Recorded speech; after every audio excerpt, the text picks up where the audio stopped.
对，早安，早安。我们先要去千疮百孔教堂，再来去城堡。我的金主在1天就要走了，又要开始穷人的旅行。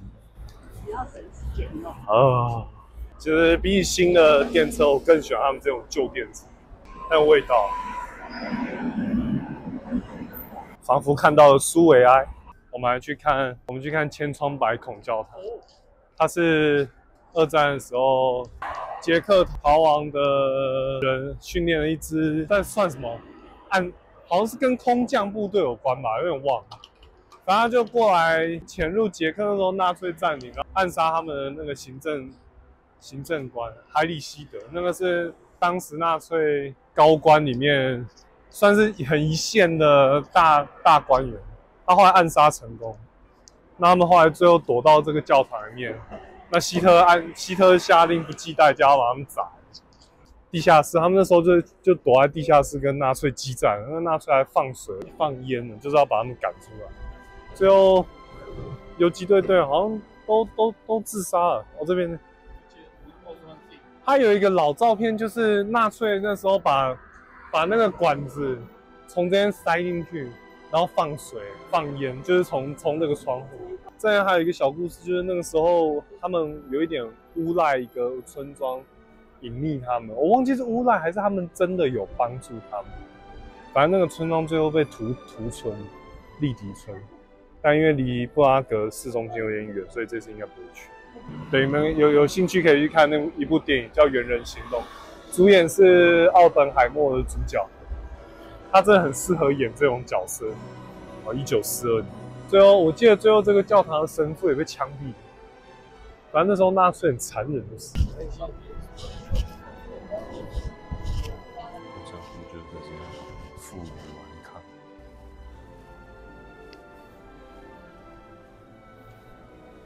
像这样子跟2战有关的地点，就参观人就很多，而且很多看起来是校外教学。他们是非常非常重视2战的历史，比如说你像在美国，光是2战高中的历史，光是2战就可能要上个非常非常非常久，不像台湾2页就把它带过。好，那我们现在要去城堡。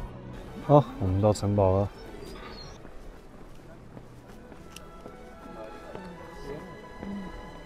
这教堂历史悠久，而且好像是后来才改建成哥德式的。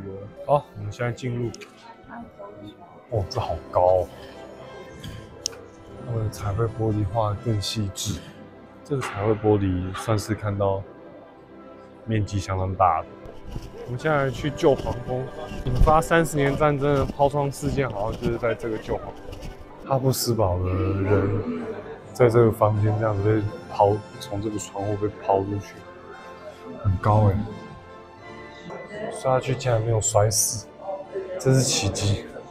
好，我们现在要去黄金巷，算是布拉格城堡出名的景点。好，我们现在进入黄金巷，就是房子都小小，好像以前卡夫卡在这边住过2年。没有厨房，他们可能要3餐外食，住这样还不错。这个你如果在台湾，可能要租2万块。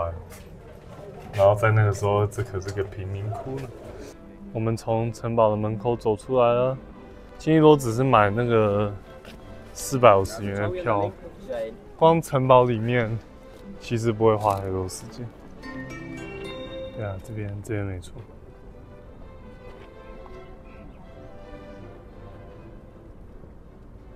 我们现在吃晚餐。我要它。好。现在进来看看，这次终于点到达牛肉，还有我们叫一个猪肚汤，猪肉，还有饭跟牛肉，达牛肉。怎么样？可以吃吗？因为它有调味过，没有那么恶心，就是牛绞肉，有点吃不上来的味道，但反正就有调味过。那达牛肉里面还有洋葱，对，有一些辛香料，所以其实吃起来不会有那种腥味。它面包好吃哦，喝看猪肚汤。马铃薯这样好吃。一吃到猪肚就有家的味道。我觉得它汤不错，但它汤也是有点咸，浓郁的香味，然后猪肚的味道还不错。酥软，你的牛肉感觉有点干柴，试试看。的确有一点干柴，但你牛肉的香味还不错，炖肉汁配饭吃，还不错。我觉得整体而言，捷克菜真的有比德国菜和奥地利菜好吃。哦，刚刚那家我觉得好吃哎，只是它打的牛肉好吃是好吃啊，但是总觉得好像有点吃不出牛肉的味道，就只有那个调味料的味道。然后因为金主明天就要离开了，所以为了让他们在捷克有美好的回忆，我找了一家爵士酒吧，我们要下去了。这种最可怕。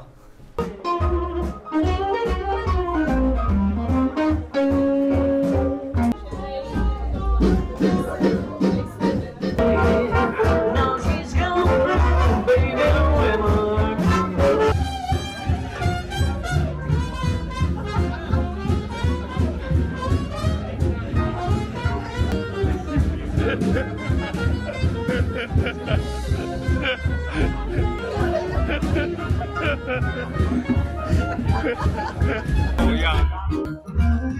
我都快流眼泪。有微笑。OK， 这酒吧蛮酷的。这个酒吧真的是一瞬间带你回80年代。最好笑的是我爸妈还跳舞，然后他们一跳下去马上被隔壁的阿公阿妈笑，超好笑。明天就是金主的最后一天了，从明天下午开始，我的花费表又会开始有剧烈的移动。好，先这样吧，拜拜。